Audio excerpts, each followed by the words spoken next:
Fala pessoal, tudo bem com vocês? Eu espero que sim. Para quem não me conhece, sou Elton Araújo e mais uma vez vou trazendo um vídeo aqui para o canal. Antes de iniciar, eu quero dar um super recado para vocês. Com o apoio dos livreiros, escritores e pesquisadores, estamos promovendo uma super rifa. Os prêmios serão 13 livros referentes ao cangaço e o Nordeste. Então você terá 13 chances diferentes de ganhar, pois são 13 premiações. A nossa rifa vai estar custando apenas R$ 4,00. Entre em contato comigo, eu vou deixar o WhatsApp aí na tela e também no nosso primeiro comentário fixado e na descrição. Agora, sem mais delongas, vamos para o vídeo. Pedro Batista era um homem valente, afamado, de corpo magro e alto, força descomunal. Quando residia na cidade de São Vicente, vendia fumo de rolo nas feiras.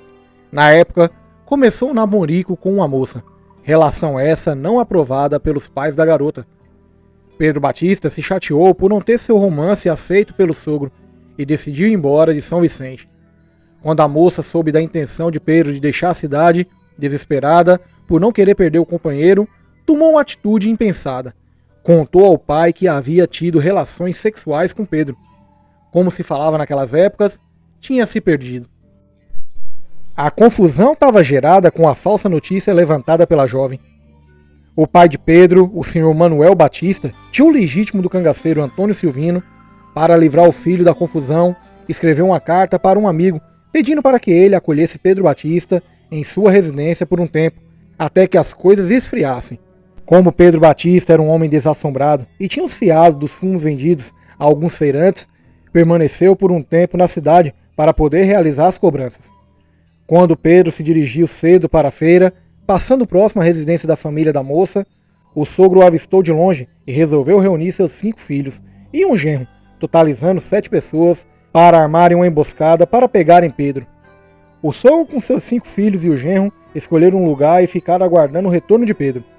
Pedro Batista fez as cobranças, recebeu a quantia cobrada, comprou algumas coisas na feira e empreendeu o trajeto de volta. Quando se aproximou do local onde os 7 homens o aguardavam, para dar desforra pelo suposto defloramento da filha, o pai da moça saiu do esconderijo e se dirigiu na direção de Pedro, que friamente o aguardou. O homem segurou o cabresto do burro de Pedro e o restante do grupo cercou a montaria.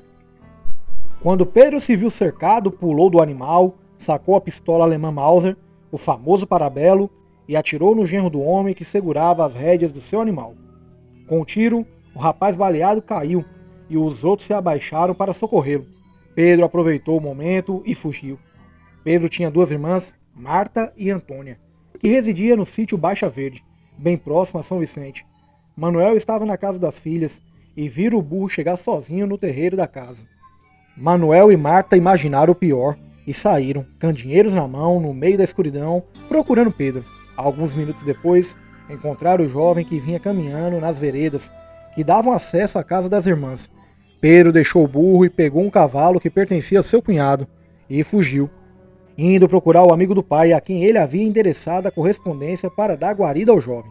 Pedro chegou à casa do amigo do pai e quando mostrou a carta, a resposta primeira foi: Manuel sabe que sou viúvo e tenho 2 filhas e ele quer que eu coloque você dentro de casa? Pedro ficou olhando fixamente para o homem que coçou a barba e falou: Bom, eu tenho muitos funcionários aqui e tenho um barracão onde vendo algumas coisas. Só se você quiser ficar responsável pelas vendas. De pronto, Pedro aceitou a oferta. Tempos depois, umas das filhas do fazendeiro e uma serviçal da residência se apaixonaram por Pedro.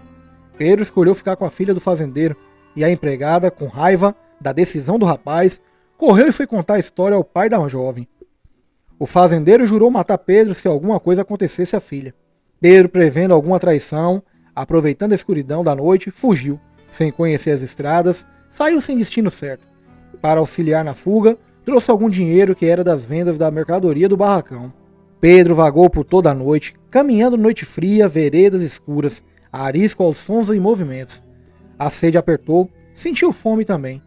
Por fim, parou em um lugar perdido. Ao relento, deitou em chão frio e descansou. 3 dias depois, avistou uma residência sem reboco, parou, pediu água à dona da casa. A mulher deu água e comida. Depois do almoço, a mulher perguntou de onde ele era e se ele não queria ficar trabalhando, ajudando seu esposo. Pedro disse que aceitava, e a mulher arrumou um quarto e colocou Pedro para descansar. Quando o marido chegou, a mulher apresentou Pedro como primo.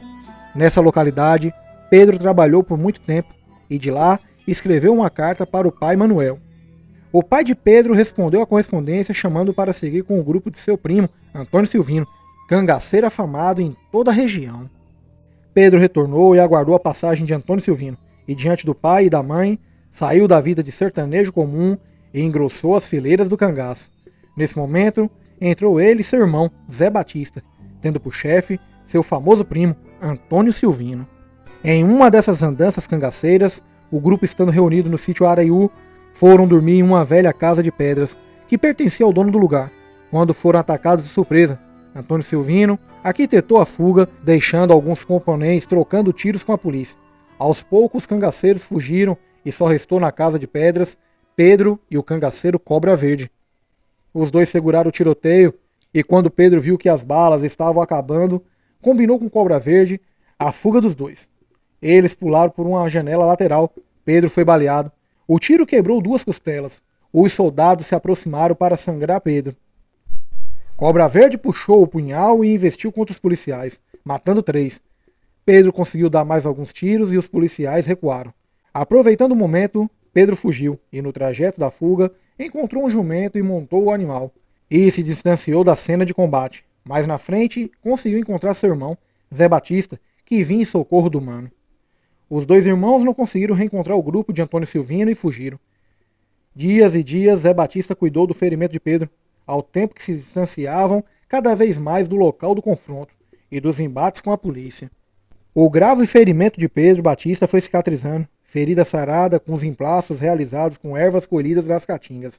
As dores lacerantes foram sendo amenizadas com o passar do tempo. Muitas veredas foram cruzadas, muitos chãos deixados para trás.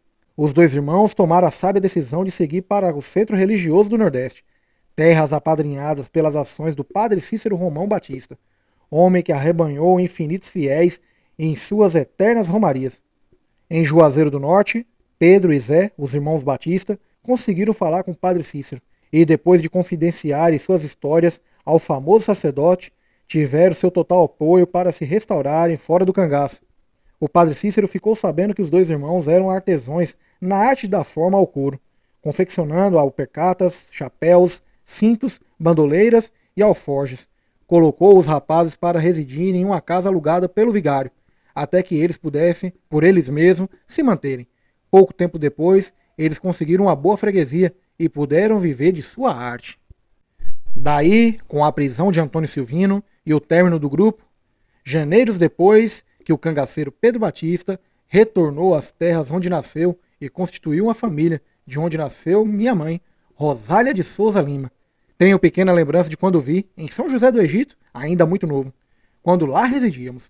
Lembro, já morando em Paulo Afonso, Bahia, do dia que chegou a notícia da morte do lendário avô, que a família tanto propagava suas proezas de valentias e andanças Nordeste adentro.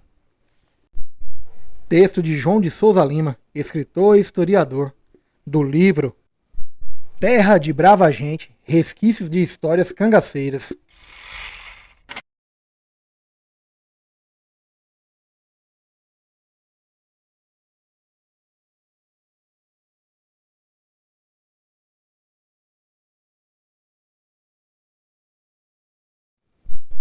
Bem pessoal, eu encerro por aqui, espero realmente que vocês tenham gostado desse vídeo e continuamos com a nossa saga de trazer algumas histórias pouco conhecidas de cangaceiros, pouco falados.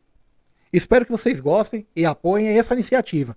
Quero ainda lembrar vocês mais uma vez da nossa rifa. Entre em contato comigo pelo meu WhatsApp que vai estar aí na tela e adquira as suas. São 13 livros do Cangaço e Nordeste. Boa sorte e até a próxima!